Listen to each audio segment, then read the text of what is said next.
Nós estamos lendo o Srimad Bhagavatam, canto 1, intitulado A Criação, o capítulo 14, intitulado Desaparecimento do Senhor Krishna. Vamos ler o verso 9 hoje. Yasmanaha sampado rajan daraha pranaha kulam prajaha asansapna vijayo lokascha yad anugrahat. Vamos repetir os sinônimos juntos. Yasmat. Yasmat. De quem? De quem? Naha. Naha. Nossa. Nossa. Sampadaha. Sampadaha. Opulência. Opulência. Rajam. Rajam. Rajam. Reino. Daraha.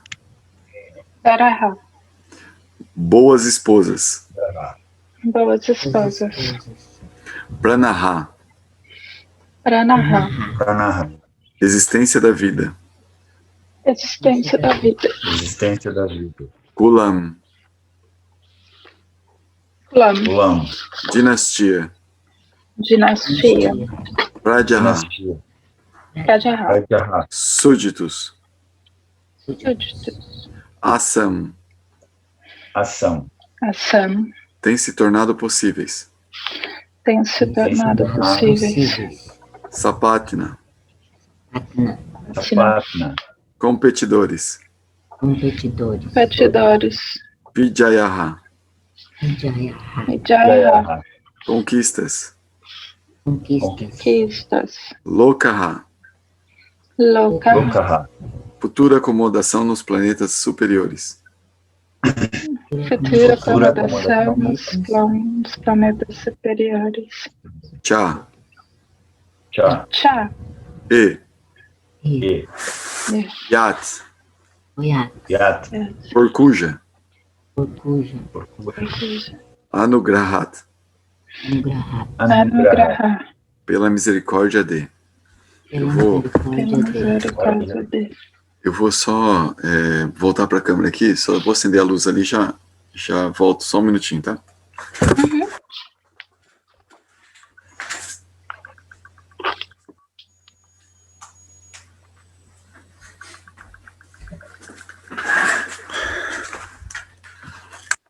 Hare Krishna, Ofra, Luciano, Neida, sejam bem-vindos.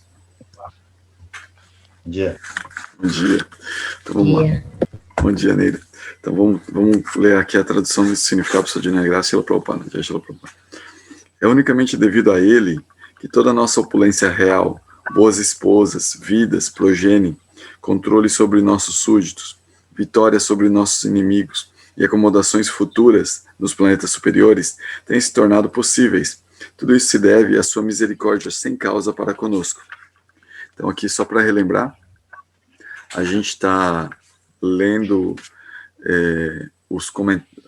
a percepção de Yudhishthira de sinais inauspiciosos que ele começa a perceber no mundo, e vários desses sinais são sintomas bem comuns em Kali Yuga hoje em dia. Hoje em dia a gente acha normal até o que o Yudhishthira estava vendo, mas para ele era surpreendente, porque o contexto em que ele nasceu, ele cresceu, era um mundo bem auspicioso, e aí ele começa a ver sinais assim bem no cotidiano, em que as pessoas estão degenerando as relações, as qualidades humanas, está se degenerando a olhos vistos. E ele percebe assim como que esse afastamento do Dharma, que começa a se espalhar por todas as pessoas do seu reino, e também os sintomas dos climas, né, as estações estão mudadas, chove na época que não era para chover, faz frio na época que era para fazer calor, então ele começa a ficar assustado com tudo isso, e esse desregulamento, né, da ordem, e ele percebe então que o Dharma está sendo abalado, e aí ele então supõe que Krishna não está mais com eles, porque Narada Muni havia avisado que em breve Krishna deixaria, né, o planeta. E a Arjuna também tinha outra coisa que estava deixando ansioso a Yudhishthira, é que a Arjuna foi conversar com Krishna na sua cidade, né, visitar a Krishna, mas estava demorando muito para voltar. E então essa demora estava deixando em ansiedade a Yudhishthira. Então, o significado precisa de na graça do Prabhupada. A prosperidade material consiste em bom esposo ou boa esposa, bom lar, terra suficiente, bons filhos, relações familiares aristocráticas, vitórias sobre os competidores e, através do trabalho piedoso, obtenção de acomodações nos planetas celestiais superiores para melhores facilidades de amenidades materiais. Essas facilidades são ganhas não apenas pelo duro trabalho manual de uma pessoa, ou por meios ilícitos, mas pela misericórdia do Senhor. A prosperidade ganha pelo próprio esforço pessoal também depende da misericórdia do Senhor. Além da bênção do Senhor, deve haver o esforço pessoal, mas sem a bênção do Senhor, ninguém é bem-sucedido pelo simples esforço pessoal. O homem modernizado de Kali Yuga acredita no esforço pessoal e nega a bênção do Senhor Supremo. Mesmo um grande sannyasi na Índia, que proferiu palestras em Chicago, protestou contra as bênçãos do Senhor Supremo. Mas no que diz respeito aos Shastras Védicos, como encontramos nas páginas do Srimad Bhagavatam, a sanção final para todo sucesso repousa nas mãos do Senhor Supremo. Maharaj Yudhishthira admite essa verdade em seu sucesso pessoal e convém que sigamos os passos de um grande rei e devoto do Senhor para fazermos de nossa vida um completo sucesso. Se alguém pudesse alcançar sucesso sem a sanção do Senhor, então nenhum médico deixaria de curar um paciente, apesar do mais avançado tratamento de um paciente enfermo, feito pelo médico mais atualizado, ocorre a morte. E mesmo no caso mais desesperançado, sem nenhum tratamento médico, outro paciente é espantosamente curado. Portanto, a conclusão é que a sanção do Senhor é a causa imediata de todos os acontecimentos, bons ou maus. Qualquer ser humano bem-sucedido deveria sentir-se agradecido ao Senhor por tudo que obteve. Eu só queria chamar a atenção, né, da leitura que nós estamos fazendo, que é Maharaj Yudhishthira, que é um primo de Krishna, falando sobre Krishna como Deus. E a forma como ele apresenta é a mesma forma que a gente já ouviu várias pessoas, vários padres na Igreja Católica falarem para a gente já ouviu falar, os evangélicos falarem. A gente, se alguém teve a oportunidade de ouvir um muçulmano falar sobre Deus, também. Ou seja, ele está falando sobre essa mesma pessoa, só que essa pessoa era primo dele. Então isso chama atenção, né? Porque, opa, peraí, como assim? Ele estava aqui na Terra e ele está sendo louvado e assim, glorificado, né? Da mesma forma como eu já tinha ouvido antes, só que agora é um cara que estava na Terra e era primo de outro. Que estranho, muito estranho. Verso 10. Vê só, o homem que tens a força de um tigre. Vê só, ó homem que tens a força de um tigre. Quantas misérias devidas às influências celestes, reações terrestres e dores corpóreas, todas muito perigosas em si mesmas, estão prenunciando o perigo em futuro próximo, iludindo nossa inteligência. Significado. Avanço material da civilização significa avanço das reações das 3 espécies de misérias, devidas à influência celeste, a reações terrestres e a dores corpóreas ou mentais. São os 3 tipos de misérias. Através da influência celeste das estrelas, há muitas calamidades como calor excessivo, frio, chuvas e secas. E os efeitos posteriores são fome, doenças e epidemias. O resultado total é a agonia do corpo e da mente. A ciência material feita pelo homem não pode fazer nada para neutralizar essas 3 espécies de misérias. Todas elas são punições da energia superior de Maya, sob a direção do Senhor Supremo. Portanto, nosso contato constante com o Senhor, através do serviço devocional, pode aliviar-nos, sem que sejamos perturbados no desempenho de nossos deveres humanos. Os Asuras, contudo, que não acreditam na existência de Deus, fazem seus próprios planos para neutralizar essas 3 espécies de misérias. E desse modo, eles estão sempre fracassando. O Bhagavad Gita 7.14 afirma claramente que a reação da energia material nunca pode ser conquistada, por causa dos efeitos opressivos dos 3 modos. Eles podem ser simplesmente superados por alguém que se renda plenamente com devoção aos pés de lótus do Senhor. E aí tem uma questão dessa superação, que a gente já leu no Madhurya Kadambini, que é uma superação interna, mais do que a pessoa querer conquistar a natureza material para controlá-la, para não sofrer misérias. O devoto ele vai trabalhando uma mudança interna em que ele não se apega aos resultados da natureza material ele sabe que tudo está sob o controle do Senhor Supremo, e a partir daí ele começa a ver tudo como boas notícias. Chegou uma doença, que bom. Chegou uma seca, que bom. Todas são boas notícias trazidas pelo controle do Senhor Supremo. E esse é o desenvolvimento interno, a percepção interna de um devoto. É claro que isso não é da noite para o dia, e a gente poderia até imitar esse tipo de comportamento, né? Tentar ver o lado bom das coisas e tal, a gente pode imitar, mas o devoto realmente vê a vontade do Senhor Supremo por trás de tudo e a recebe como boas notícias. Então, ele não tenta artificialmente, né, conquistar a natureza material para dominar. Por isso, às vezes, você encontra pessoas com características assúricas fazendo yoga também. Por isso que há um grande divisor de águas quando a pessoa se torna devoto e dos demais tipos de yoga. Quando a pessoa se torna um Bhakti Yogi, acredita no Senhor Supremo e quer servir o Senhor Supremo. Por quê? Que é um divisor de águas. Porque um ser humano ele pode buscar os poderes místicos do Ashtanga Yoga, que é o segundo tipo mais elevado de yoga. Os outros, Karma Yoga, Jnana Yoga, são no início, né? Ashtanga Yoga já é muito elevado. E nesse tipo de yoga, a pessoa consegue, através de análise, de meditação, perceber o potencial do seu corpo e a conexão do seu corpo com a natureza material. E através desse entendimento, ele se conecta com essa natureza de uma forma a explorar as possibilidades de seu corpo nessa conexão. E ele pode criar um planeta, ele pode destruir um planeta. Todos nós temos essa capacidade potencial no nosso corpo. Mas como nós não conseguimos perceber ela, nós não estamos olhando ela, treinando esses músculos estão atrofiados no nosso corpo. Mas eles estão ali, latentes. Então, uma pessoa, quando começa a desenvolver essas capacidades, ela começa a achar que ela que está controlando, ela que está criando o planeta, ela que está destruindo o planeta. E ela não percebe que são as forças dos três modos da natureza que ela está tendo acesso para observar como ela, entre aspas, sendo a protagonista, mas ela nunca é a protagonista.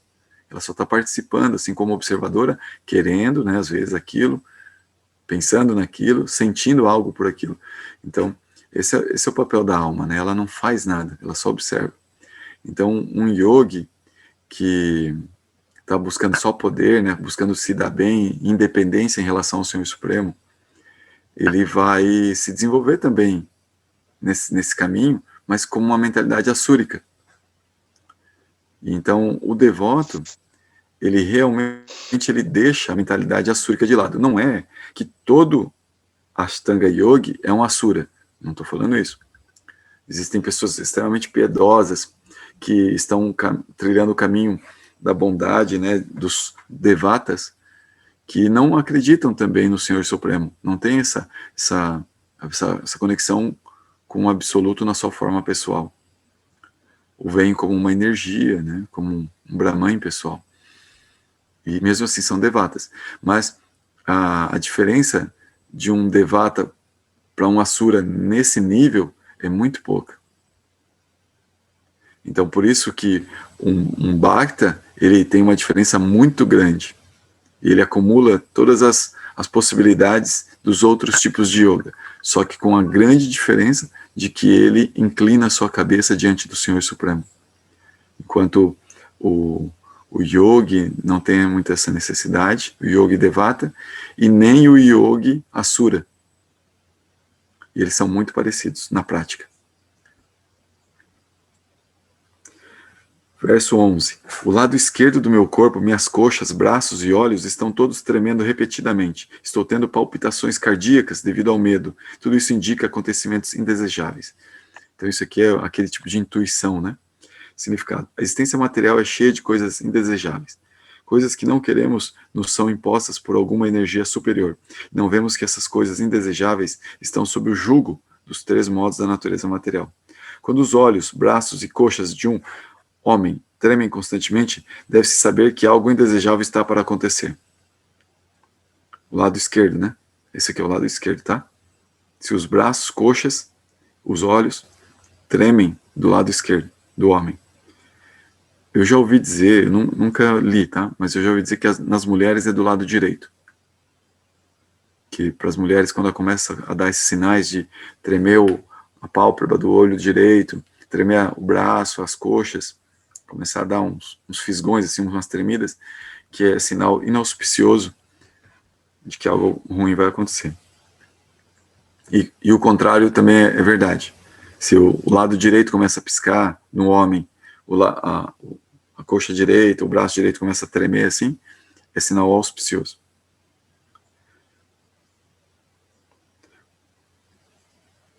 Essas coisas indesejáveis são comparadas ao incêndio na floresta. Ninguém vai à floresta para atear fogo, mas o incêndio ocorre automaticamente, criando calamidades inconcebíveis para os seres vivos da floresta. Esse incêndio não pode ser extinto por quaisquer esforços humanos. O fogo só pode ser extinto pela misericórdia do Senhor, que envia nuvens para derramar água sobre a floresta. Semelhantemente, os acontecimentos indesejáveis na vida podem ser detidos por qualquer número de planos. Não podem ser detidos por qualquer número de planos. Essas misérias só podem ser eliminadas pela misericórdia do Senhor, que envia seus representantes fidedignos para iluminar os seres humanos e, desse modo, salvá-los de todas as calamidades. Por isso, existem orações que comparam o guru como uma nuvem que vem aliviar o incêndio da existência material. A relação com o guru é como uma chuva assim que vai, estava tão em ansiedade, estava tão cheio de desejo, tão cheio de perdido aqui nesse mundo material, cheio de ansiedades, para onde eu vou, o que eu faço, como eu faço para ser feliz. E aí conhece o guru começa dizendo para a gente assim, você não é o corpo. Nossa, aí você já se impacta assim, porque a maioria de nós sofreu bastante ansiedade na adolescência, pensando muito no corpo, e aquilo fica gravado na nossa mente. E aí quando a gente diz assim que a gente não é o corpo, parece que tira um peso da adolescência das costas, assim. Fala, menos uns traumas na vida. Eu não precisava ter me preocupado tanto. Vê só, ó Bima, como a fêmea do chacal chora ao nascer do sol e vomita fogo, e como o cão late para mim destemidamente. Significado, esses são alguns maus presságios indicando algo indesejável em futuro próximo. É tipo assim, quando você vê aquela vozinha falando, olha essa coruja piando, isso é mau augúrio. Ou aqui está Yudhishthira fazendo a mesma coisa. Ou seja, essas coisas que são tradicionais e que os mais velhos falam para a gente, elas existem, até na cultura védica que a gente está vendo. Existem sinais assim que indicam que alguma coisa ruim vai acontecer.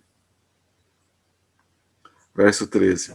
Ó Bhimacena, tigre entre os homens. Agora animais úteis, como as vacas, estão passando por mim pelo meu lado esquerdo.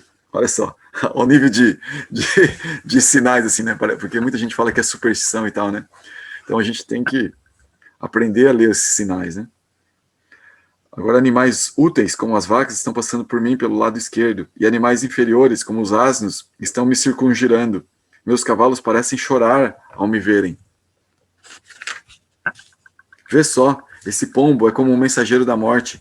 Os guinchos das corujas e de seus rivais, os corvos, fazem meu coração tremer. Parece que eles querem fazer de todo o universo um vazio.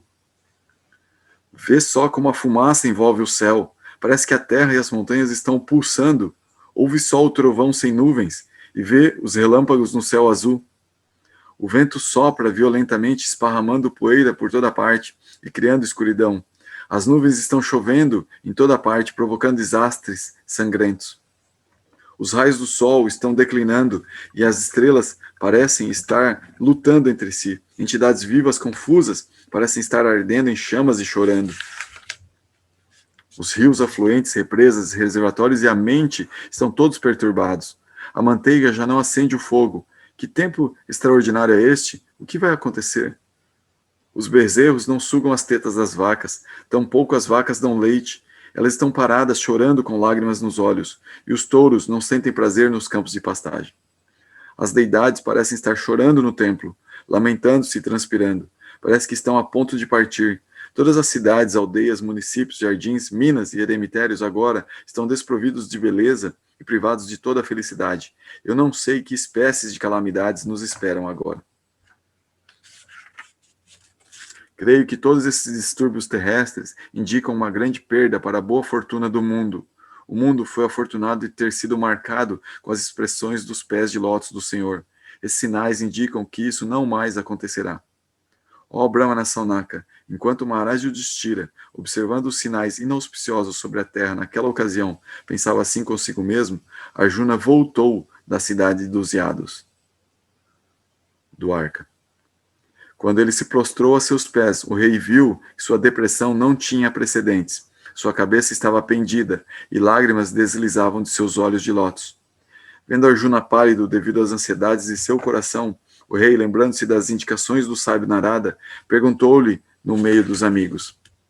Maharaj Yudhishthira disse, meu querido irmão, por favor, dize-me se nossos amigos e parentes, tais como Madhu, Bodhya, Dasarha, Arha, Satvata, Andaka e os membros da família Yadu estão todos passando alegremente seus dias. Acaso meu respeitável avô Suracena está feliz? E meu tio materno Vasudeva e seus irmãos mais novos estão todos passando bem? Suas 7 esposas, encabeçadas por Devaki, são todas irmãs, elas e seus filhos e noras estão todos felizes? Ugrasena, cujo filho era o perverso Kamsa, e seu irmão mais novo ainda vivem? Hridika e seu filho Kritavarma estão felizes? Akrura, Jayanta, Gada, Sarana e Satrujit estão todos felizes? Como está Balarama, a personalidade de Deus e o protetor dos devotos? Significado. Hastinapura, capital dos Pandavas, estava situada em algum lugar próximo da atual Nova Delhi. E o reino de Ugrasena estava situado em Mathura. Enquanto retornava de Dwarka para Delhi, Arjuna devia ter visitado a cidade de Mathura. Portanto, a pergunta sobre o rei de Mathura é válida.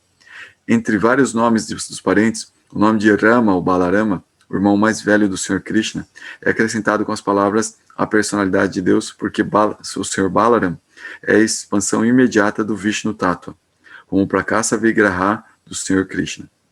O Senhor Supremo, embora único e incomparável, expande-se como muitos outros seres vivos. Os seres vivos Vishnu Tattva são expansões do Senhor Supremo, e todos eles são qualitativa e quantitativamente iguais ao Senhor. Mas as expansões da Diva Shakti, a categoria dos seres vivos comuns, não são em absoluto iguais ao Senhor.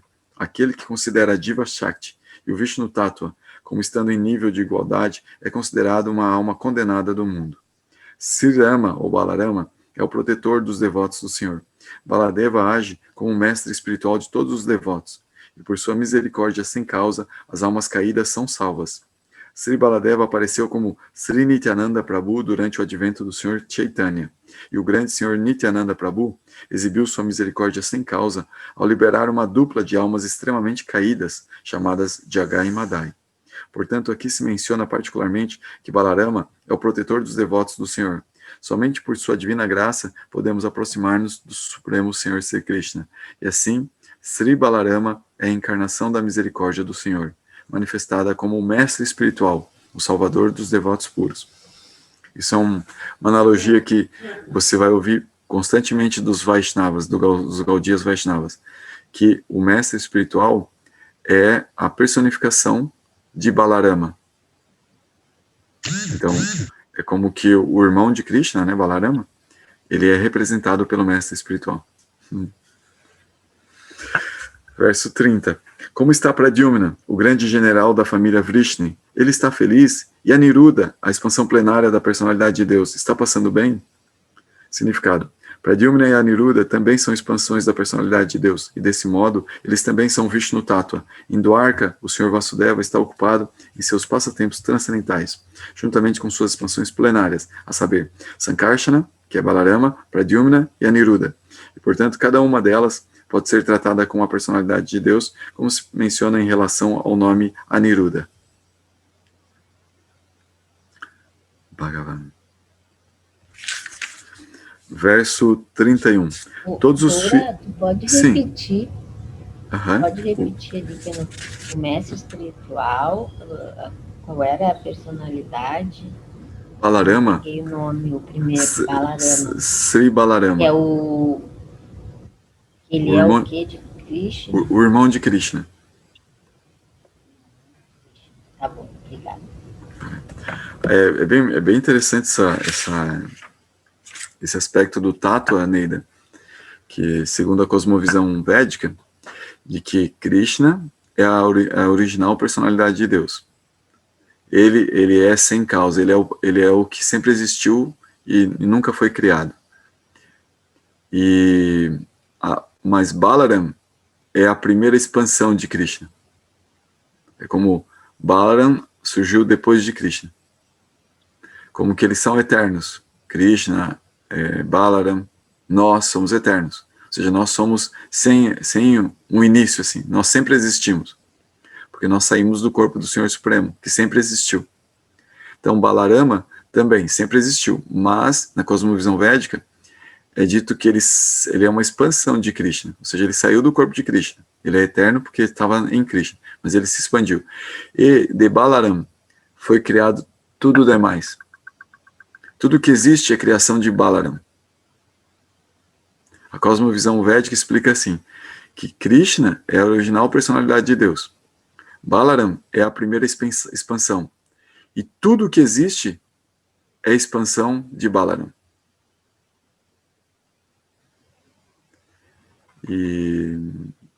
Então, assim,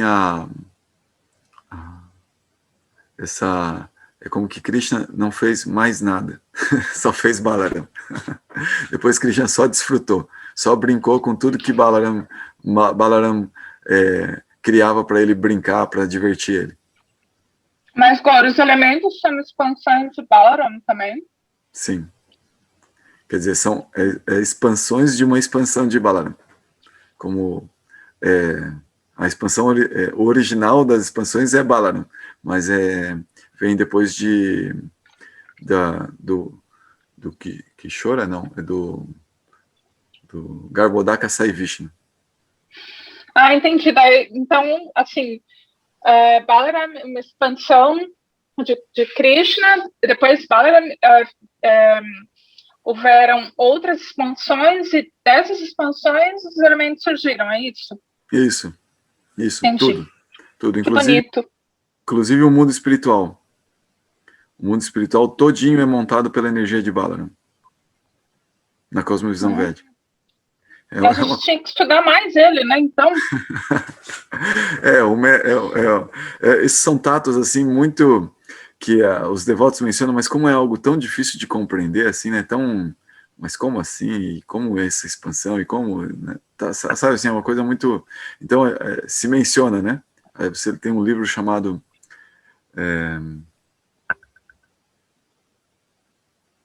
Diva, é de Bhaktivinoda Thakur, como é que é? Eu vou pegar aqui só para lembrar, tá? Só um momentinho. Tá bom.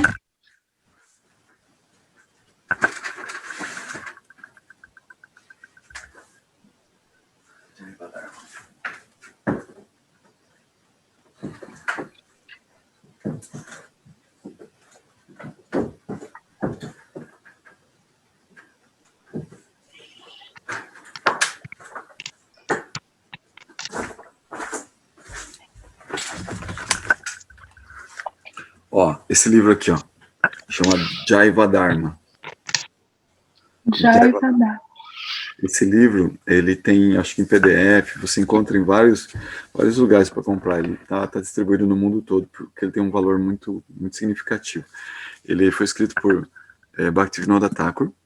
E Bhaktivinoda Thakur, se você vai pesquisar o que ele escreveu, ele era um daqueles indianos que viveram no século XIX, início do século XX, que trouxeram a Índia para o Ocidente. Sim. Aurobindo, Gandhi, vários, assim, naquela época eram Vivekananda, eles eram uma galera indiana que estava se dando conta de que o Ocidente precisava conhecer a cultura védica ancestral, a cultura indiana. E cada um numa escola, cada um numa linha, assim, né? Veio, como é que é? Paramahansa Yogananda, né? Foi meio que produto dessa época também. O mestre de Yogananda Paramahansa era contemporâneo de Bhaktivinoda Thakur e enviou Yogananda Paramahansa para o Ocidente, né? Através de um misticismo aí. Bom, Bhaktivinoda Thakur, devido a esse contexto, ele procurou muito, ele fazia muito a ponte entre a cultura Vaishnava, o Gaudiya Vaishnavismo, e o Ocidente. Então ele buscava escrever para as pessoas entenderem os tátuas da cosmovisão védica interpretados pela escola Gaudiya Vaishnava. Os Vedas, a cosmovisão védica, ela tem várias interpretações, visões assim, de como que acontecem as coisas. É como se você tivesse uma grande joia que você busca ver de uma determinada forma específica. Então o Gaudiya Vaishnavismo é isso também. Você tenta ver aquela joia de uma forma específica. Então fala assim, agora, mas poxa vida, eu queria encontrar alguma coisa que fosse única e que me desse só aquela resposta que fosse única e fosse a mais abrangente, a mais perfeita, a verdade. Eu preciso encontrar a verdade. E quando eu encontrar essa verdade, todas as demais vão me parecer mentiras. Então, não é assim que funciona o universo. Não é assim que funciona Krishna. Tudo é verdade. Em algum momento, pelo menos. Então, a ideia é que a gente perceba como nós mesmos queremos nos relacionar com a verdade absoluta. Então, o Gaudiya Vaishnavismo é uma forma de se relacionar com a verdade absoluta. É uma maneira de chegar lá, é uma maneira de perceber essa verdade absoluta. E como Krishna. Krishna. Daí, como é essa visão, é como Krishna se expande, Krishna cria tudo, Krishna é incrível, é multifacetado, pode tudo, pode. Então todas as histórias são verdades, todas são verdades. Mas, no fundo, a gente começa a entender tudo isso através da percepção de Krishna. E que a gente vai aprender tudo isso para entender melhor a Krishna, para poder amar mais a Ele, para poder se dedicar a Ele. Então, o Gaudiya Vaishnavismo vai nos levando gradualmente para lá, para essa concepção Krishna de Deus. Então, aqui no Jaiva Dharma, Bhaktivinoda Thakur fala sobre muitos temas relacionados com os tátuas. Ele fala sobre o tátua da alma, o tátua de Deus, né, quem é Deus e como é que ele se expande, o tátua do mundo material.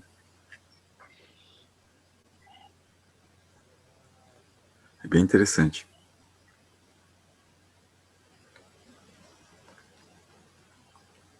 Bom, vocês gostariam de fazer mais alguma dúvida? Eu vou parar um pouquinho por aqui a leitura, que eu queria ler um pouquinho de Tripurari Swami.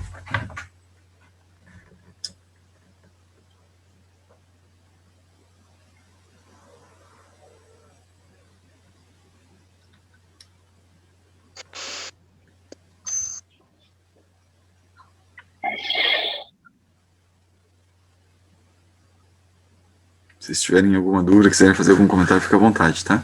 Neida, se você quiser trazer contribuição, né? Fica à vontade. Meu problema, eu só queria trazer para o senhor. Nossa,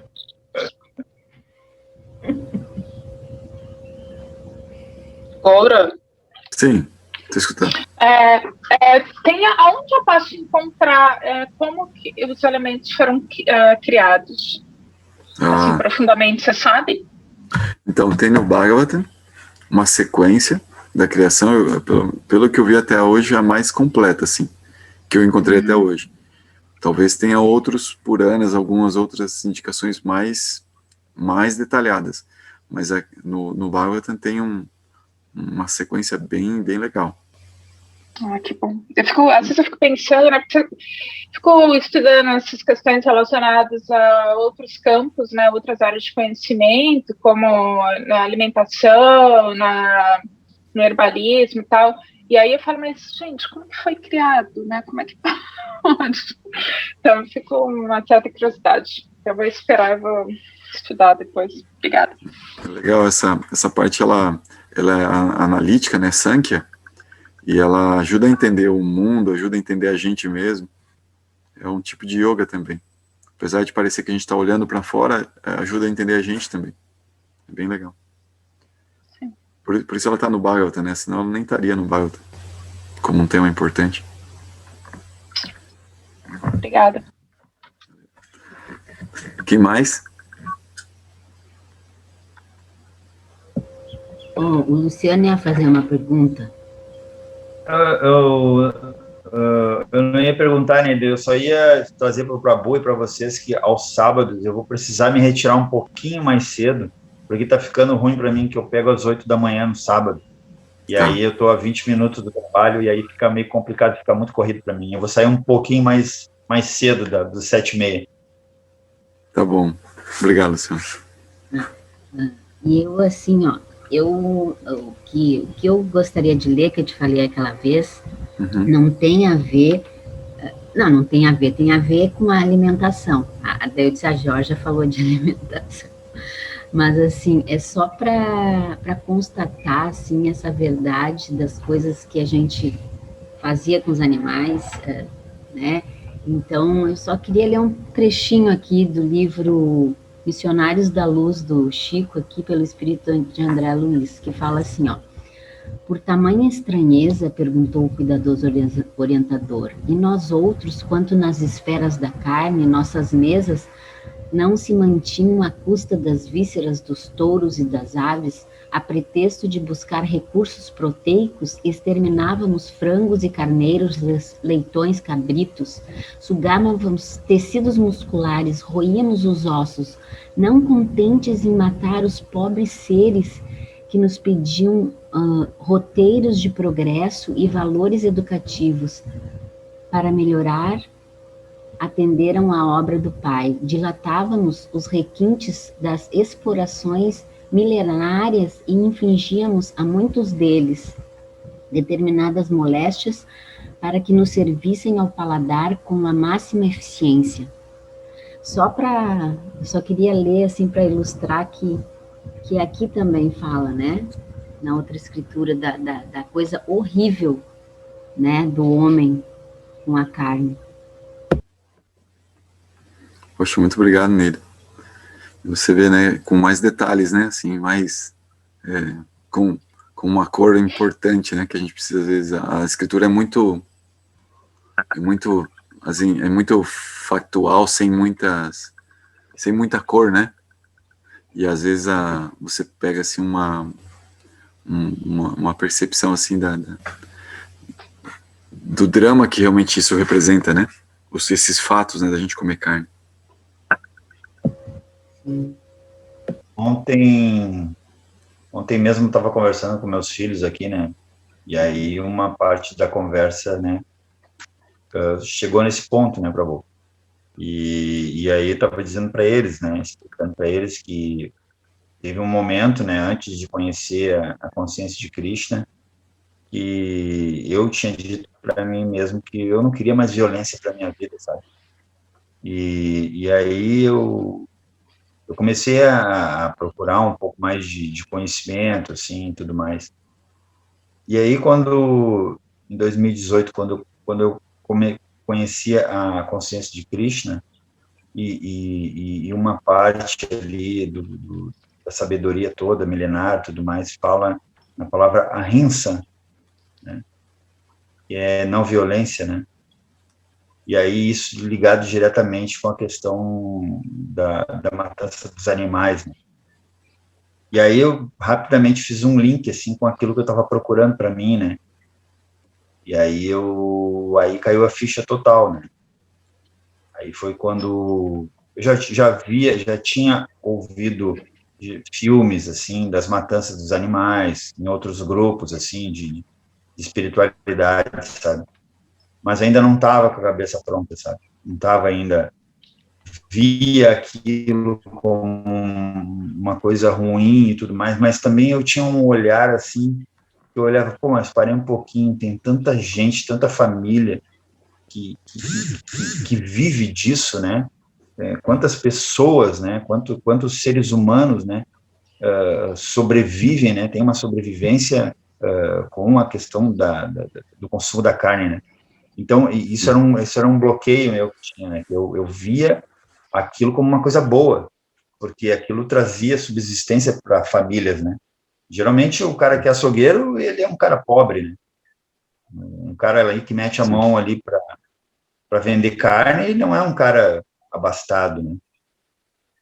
E, claro, ele é vítima, né, de uma série de coisas, né, que leva ele a fazer aquilo, né? É outro assunto, né? Mas aí isso era uma coisa que meio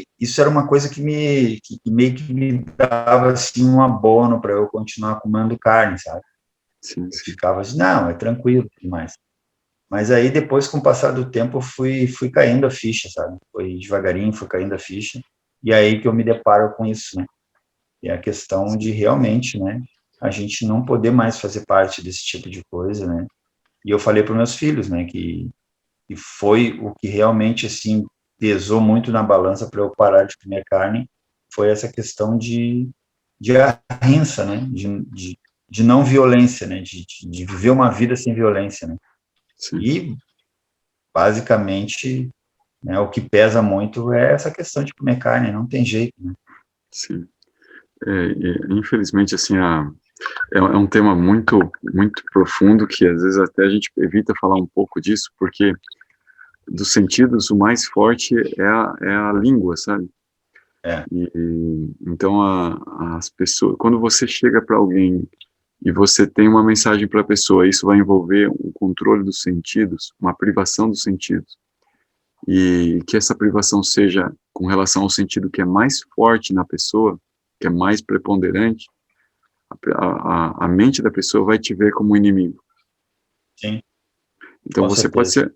pode ser o maior amigo da pessoa, você pode ser um parente, mas a mente da pessoa te vê como inimigo. Então a pessoa vai precisar fazer um esforço emocional, um esforço para superar aquela reação natural da mente dela de tratar a gente como inimigo.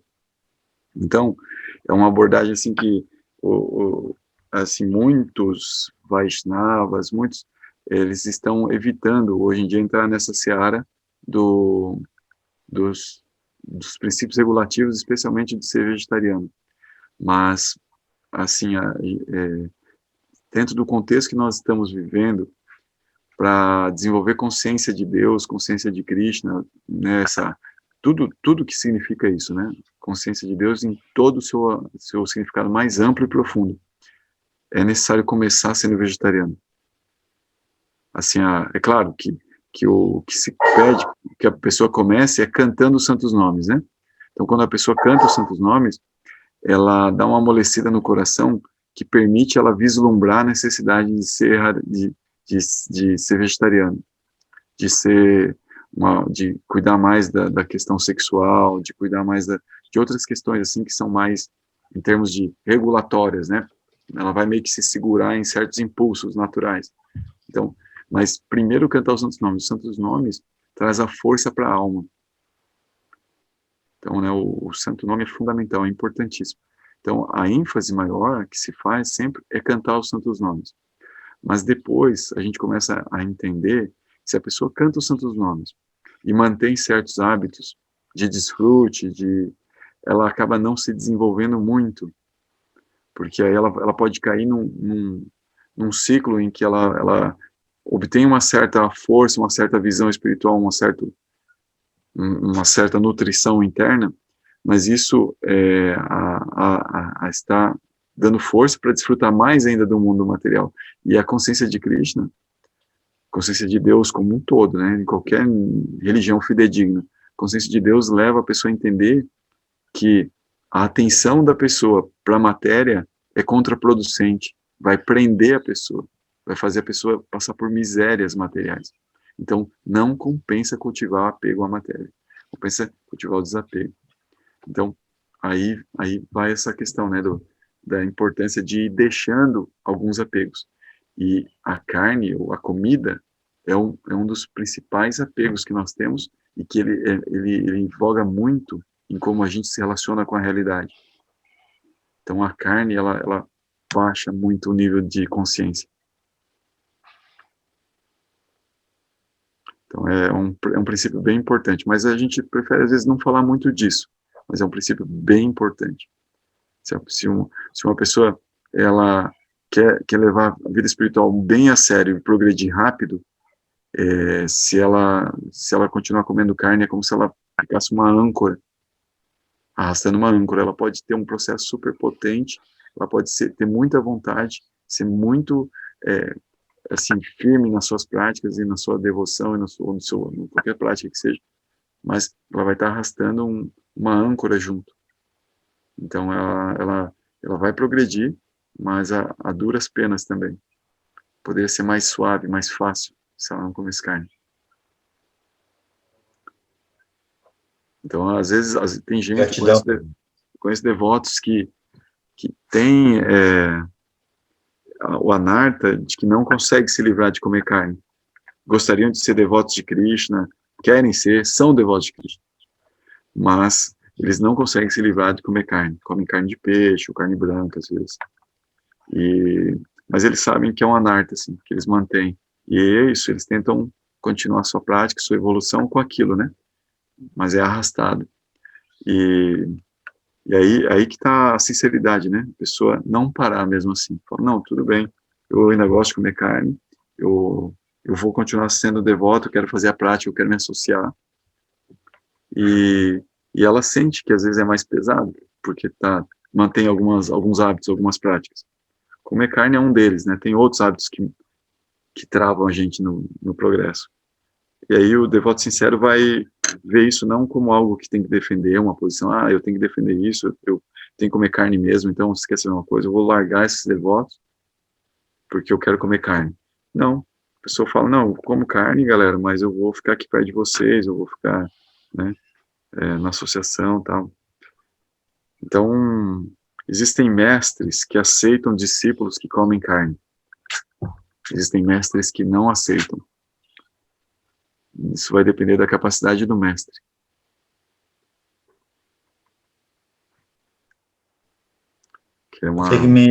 Vou ter que ir, Prabhu. Gratidão. Tá bom. Bom trabalho. Obrigado. Se eu tivesse mais tempo, eu ia desenvolver mais sobre isso aí. Um outro momento a gente volta a conversar sobre isso aí, que no meu ponto de vista, toca bem de mim isso aí, Prabhu.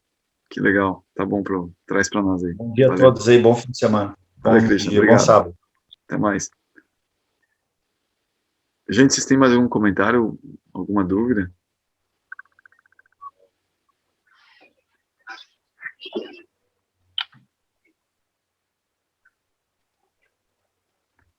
Então eu vou ler aqui o finalzinho do texto que nós... peraí. Estou pegando o texto. Peraí.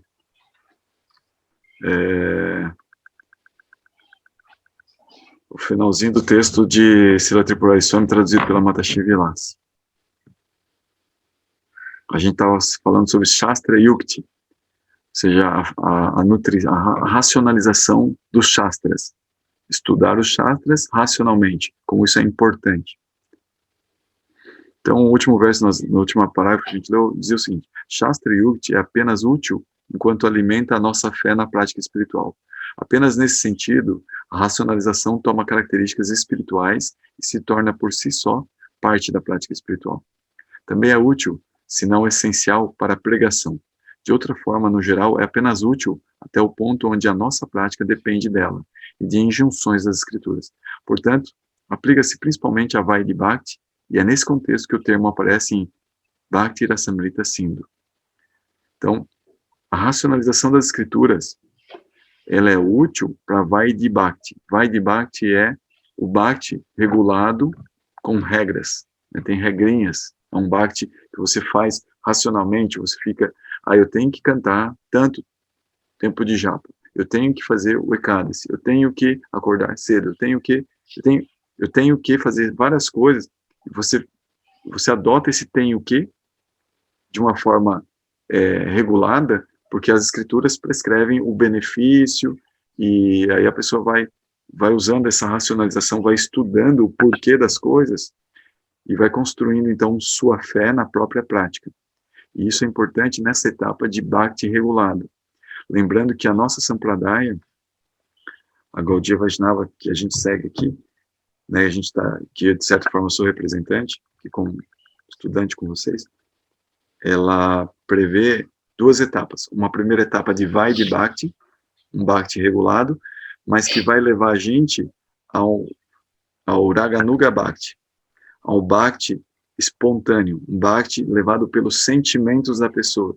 não um bhakti que precisa ser limitado e condicionado pelas leis, pelas regras. Vai ser um bhakti condicionado pelo sentimento de devoção a Deus. Então, só que no início, a pessoa precisa conquistar essa parte de limpar a mente, de aprender como o mundo funciona, quem é Deus e tal.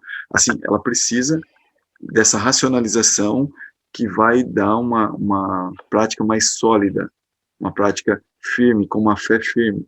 Então, isso vai sendo gradualmente, vai conquistando o próprio ser, limpando a Anartha Nivritti, até chegar em Nishta.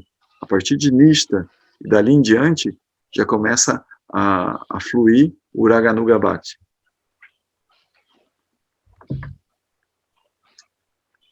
Também pode se aplicar aos estágios iniciais de Raganuga Sadhana, quando a inspiração para a prática depende da lógica e de referências às escrituras para apoiar o Raganuga Sadhana. Jiva Goswami chama esse estágio de Adhyata Ruchi Raganuga, uma forma mista entre Raganuga e Vaidibhakti, no sentido de que depende da racionalização e da escritura, coisas das quais o Raganuga Bhakti real é dito ser independente. Raganuga Bhakti não depende de nenhum conhecimento, nenhuma escritura, mais nada, é totalmente independente, é o puro coração da pessoa. Em relação a isso, Krishnadas Kaviraj Goswami diz: Shastra Yukti Nahi Mani Raganugara Prakriti. A natureza de um Raganuga Sadhaka é tal que não se importa por Shastra Yukti, racionalização das escrituras. Srimad Mahaprabhu também disse a Sanatana Goswami: Shastra Yukti Nahi Ihan Siddhanta Vichara Ei Swabhava Guni. Para alguém cuja atração a Krishna é espontânea, Shastra Yukti, ou introspecção na natureza das conclusões das escrituras, não tem utilidade. Também é importante notar que não toda afirmação das escrituras que nos avisa sobre o uso do intelecto na prática espiritual refere-se apenas a Kevala Yukti. Estudar a escritura, procurando agarrar o seu espírito, é um exercício importante, que requer a aplicação da inteligência num esforço para fortalecer a fé e a prática. Porém, entender a teoria das escrituras intelectualmente não é sinônimo de realização espiritual, e apenas quando alguém é realizado espiritualmente, pode-se dizer que o conhecimento sobre a escritura é seu próprio. Por exemplo, o conceito da escritura de que nós não somos nossos corpos é abstrato no começo. Por meio do estudo cuidadoso, pode-se entender realmente o que a escritura diz sobre esse assunto. Porém, mesmo depois de captar intelectualmente o sentido, a pessoa não é dona desse conhecimento, ao menos que esse entendimento seja posto em prática. Este é um ato que é inteligente, mas ao mesmo tempo transcende a inteligência. Portanto, a Escritura frequentemente nos alerta que nós também não somos nosso intelecto, que mero entendimento teórico da Escritura, que é em si mesmo difícil de obter, não é sinônimo de realização espiritual.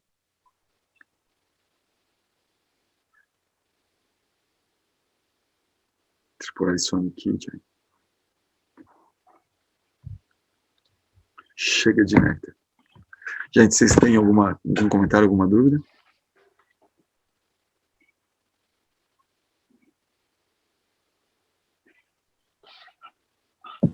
Bom dia, então, aí. Hare Krishna. Hare Krishna. Obrigado, Neida. Tchau. Tchau. Obrigado, Jorge. Obrigado, Tayana. Obrigada. Hare Krishna. Bom dia a todos. Até amanhã. Bom dia. Até amanhã. Bom dia. Tchau.